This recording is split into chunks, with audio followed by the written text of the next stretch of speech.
Welcome to a fireside reading of Anne of Green Gables, Chapter 10, Anne's Apology. Marilla said nothing to Matthew about the affair that evening, but when Anne proved still refractory the next morning, an explanation had to be made to account for her absence from the breakfast table. Marilla told Matthew the whole story, taking pains to impress him with a due sense of the enormity of Anne's behavior.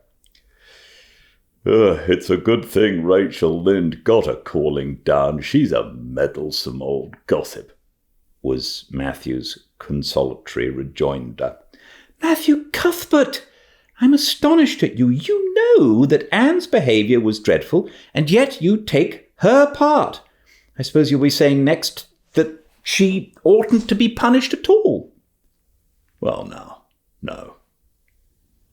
Not exactly, said Matthew uneasily. I reckon she ought to be punished. A little. But don't be too hard on her, Marilla. Recollect that she hasn't ever had anyone to teach her right. You're going to give her something to eat, aren't you? When did you ever hear of me starving people into good behavior? Demanded Marilla indignantly. She'll have her meals regular, and I'll carry them up to her myself. But she'll stay up there until she's willing to apologize to Mrs. Lynde, and that's final, Matthew. Breakfast, dinner, and supper were very silent meals, for Anne still remained obdurate. After each meal, Marilla carried a well-filled tray to the east gable and brought it down later on, not noticeably depleted. Matthew eyed its last descent with a troubled eye. Had Anne eaten anything at all? When Marilla went out that evening to bring the cows from the back pasture, Matthew, who had been hanging about the barns and watching, slipped into the house with the air of a burglar and crept upstairs. As a general thing, Matthew gravitated between the kitchen and the little bedroom off the hall where he slept. Once in a while he ventured uncomfortably into the parlour or sitting room when the minister came to tea, but he had never been upstairs in his own house since the spring when he helped Marilla paper the spare bedroom, and that was 4 years ago. He tiptoed along the hall and stood for several minutes outside the door of the east gable before he summoned courage to tap on it with his fingers, and then opened the door to peep in. Anne was sitting on the yellow chair by the window, gazing mournfully out into the garden. Very small and unhappy she looked, and Matthew's heart smote him. He softly closed the door and tiptoed over to her. "Anne," he whispered, as if being afraid of being overheard. "How are you making it, Anne?" Anne smiled wanly. "Pretty well. I imagine a good deal, and that helps me to pass the time. Of course, it's rather lonesome, but then I may as well get used to that." Anne smiled again, bravely facing the long years of solitary imprisonment before her. Matthew recollected that he must say what he had come to say without loss of time, lest Marilla return prematurely. "Well now, Anne, don't you think you'd better do it and have it over with?" he whispered. "It'll have to be done sooner or later, for Marilla's dreadful determined, Anne. Do it right off, I say, and have it over." "Do you mean apologize to Mrs. Lynde?" "Yes, apologize. That's the very word," said Matthew eagerly. "Just smooth it over, so to speak. That's what I was trying to get at." "I suppose I could do it to oblige you," said Anne thoughtfully. It would be true enough to say I am sorry, because I am sorry now. I wasn't a bit sorry last night. I was mad clear through, and I stayed mad all night. I know, because I woke up 3 times, and I was just as furious every time. But this morning, it was over. I wasn't in a temper anymore, and it left a dreadful sort of goneness, too. I felt so ashamed of myself. But I just couldn't think of going and telling Mrs. Lynde so. It would be so humiliating. I made up my mind I'd stay shut up here forever rather than do that. But still, I'd do anything for you, if you really want me to. Well, now, of course I do. It's terrible lonesome downstairs without you. Just go and smooth things over. That's a good girl. Very well, said Anne resignedly. I'll tell Marilla as soon as she comes in I've repented. That's right, Anne, but don't tell Marilla I said anything about it. She might think I was putting my oar in, and I promise not to do that. Wild horses won't drag the secret from me, promised Anne solemnly. How would wild horses drag a secret from a person anyhow? But Matthew was gone, scared at his own success. He fled hastily to the remotest corner of the horse pasture, lest Marilla should suspect what he had been up to. Marilla herself, upon her return to the house, was agreeably surprised to hear a plaintive voice calling, "Marilla!" over the banisters. "Well," she said, going into the hall. "I'm sorry I lost my temper and said rude things, and I'm willing to go and tell Mrs. Lynde so." "Very well." Marilla's crispness gave no sign of her relief. She had been wondering what, under the canopy, she should do if Anne did not give in. "I'll take you down after milking." Accordingly, after milking, behold Marilla and Anne walking down the lane, the former erect and triumphant, the latter drooping and dejected. But halfway down, Anne's dejection vanished as if by enchantment. She lifted her head and stepped lightly along, her eyes fixed on the sunset sky and an air of subdued exhilaration about her. Marilla beheld the change disapprovingly. This was no meek penitent such as it behooved her to take into the presence of the offended Mrs. Lynde. "What are you thinking of, Anne?" she asked sharply. "I'm imagining out what I must say to Mrs. Lynde," answered Anne dreamily.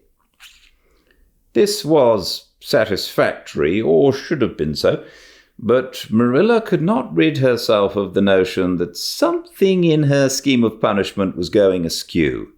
Anne had no business to look so rapt and radiant.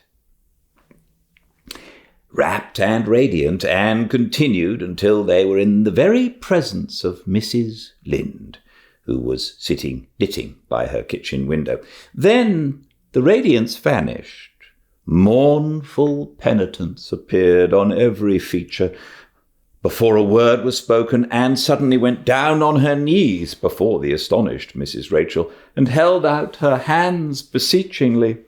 "Oh, Mrs. Lynde, I am so extremely sorry," she said, with a quiver in her voice. "I could never express all my sorrow. No, not if I used up a whole dictionary. You must just imagine it.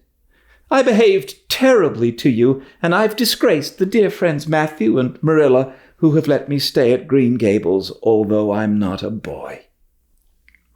I'm a dreadfully wicked and ungrateful girl, and I deserve to be punished and cast out by respectable people forever. It was very wicked of me to fly into a temper because you told me the truth. It was the truth, Every word you said was true. My hair is red, and I'm freckled, and skinny, and ugly. What I said to you was true, too, but I shouldn't have said it. Oh, Mrs. Lynde, please forgive me. If you refuse, it will be a lifelong sorrow on a poor little orphan girl. Would you, even if she had a dreadful temper? Oh, I am sure you wouldn't. Please say you forgive me, Mrs. Lynde. Anne clasped her hands together, bowed her head, and waited for the word of judgment. There was no mistaking her sincerity. It breathed in every tone of her voice. Both Marilla and Mrs. Lynde recognized its unmistakable ring, but the former understood in dismay that Anne was actually enjoying her valley of humiliation, was reveling in the thoroughness of her abasement. Where was the wholesome punishment upon which she, Marilla, had plumed herself? Anne had turned it into a species of positive pleasure. Good Mrs. Lynde, not being overburdened with perception, did not see this. She only perceived that Anne had made a very thorough apology, and all resentment vanished from her kindly and, if somewhat officious, heart. There, get up, child, she said heartily. Of course I forgive you. I guess I was just a little too hard on you anyway, but I'm such an outspoken person. You just mustn't mind me, that's what. It can't be denied your hair is terrible red, but I knew a girl once, went to school with her in fact, whose hair was every mite as red as yours when she was young, but when she grew up it darkened to a real handsome auburn. I wouldn't be a mite surprised if yours did too, not a mite.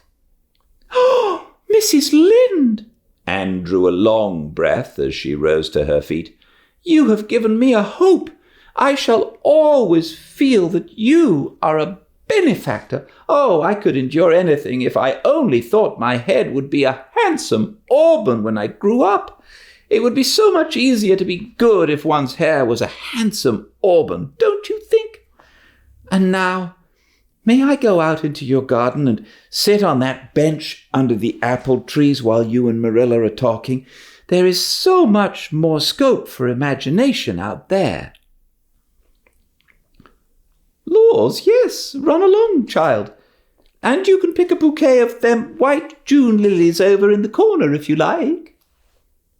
As the door closed,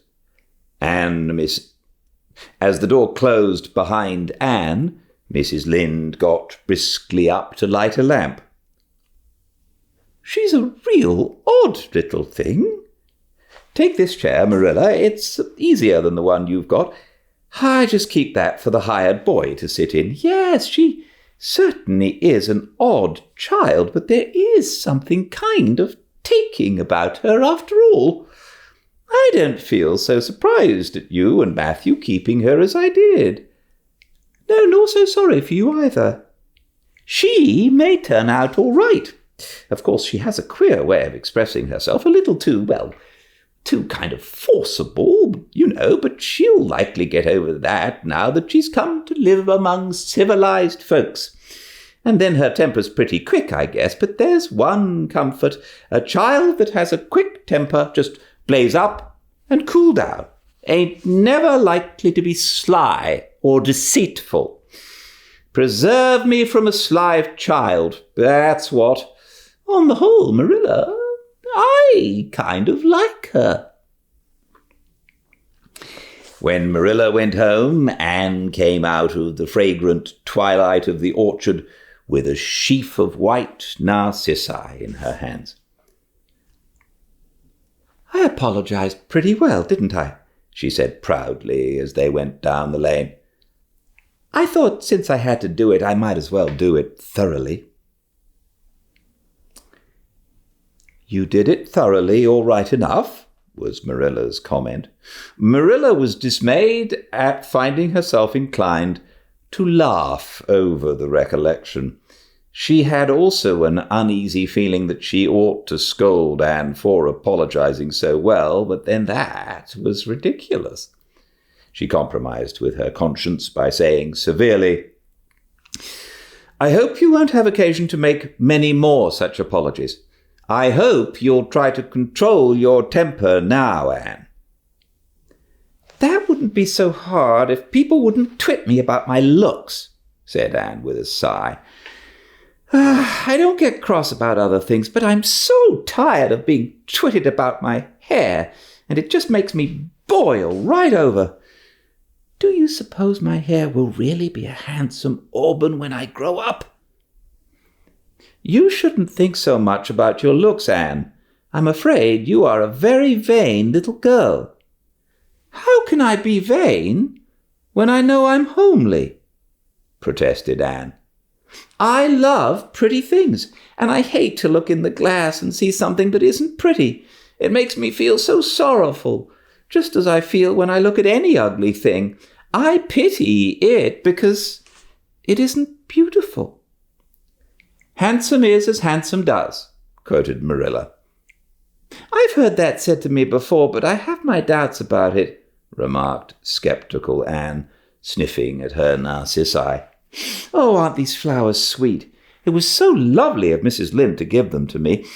I have no hard feelings about Mrs. Lynde now. It gives you a lovely, comfortable feeling to apologize and to be forgiven, doesn't it? Aren't the stars bright tonight? If you could live on a star, which one would you pick? I'd like that lovely, clear, big one, way over there, over that dark hill." "Anne, do hold your tongue," said Marilla, thoroughly worn out trying to follow the gyrations of Anne's thoughts. Anne said no more until they turned into their own lane. A little gypsy wind came down to meet them, laden with the spicy perfume of young, dew-wet ferns. Far up in the shadows, a cheerful light gleamed out through the trees from the kitchen at Green Gables. Anne suddenly came close to Marilla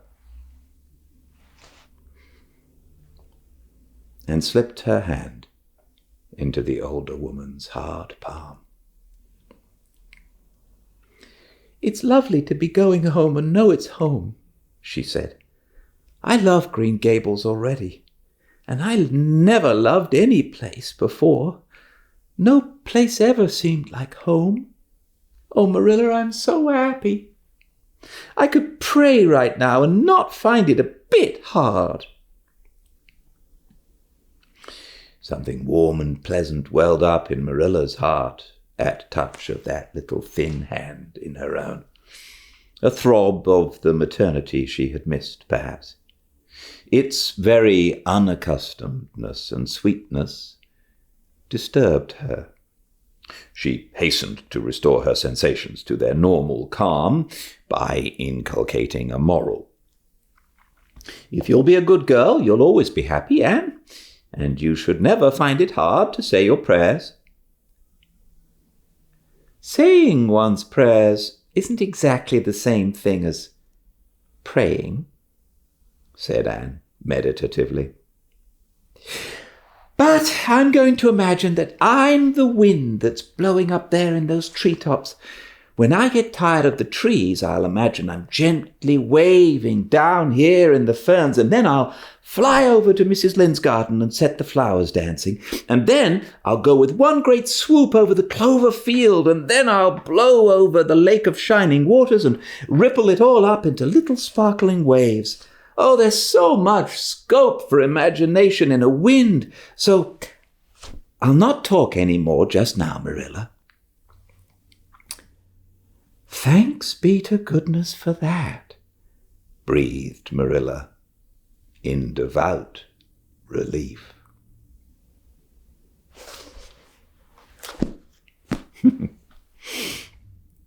Surprising how emotional this book is. Thanks for joining me, and thank you very much for coming so often. And if you'd like, You can check out all the chapters of all the books we've read together on the YouTube channel Fireside Reading. And please subscribe and push the notifications, and we'll let you know when the new chapters are up. All right. Thanks again. And I very much look forward to seeing you tomorrow, same time and place, 5 Pacific, at Fireside Reading on Instagram. Until then, please be very well.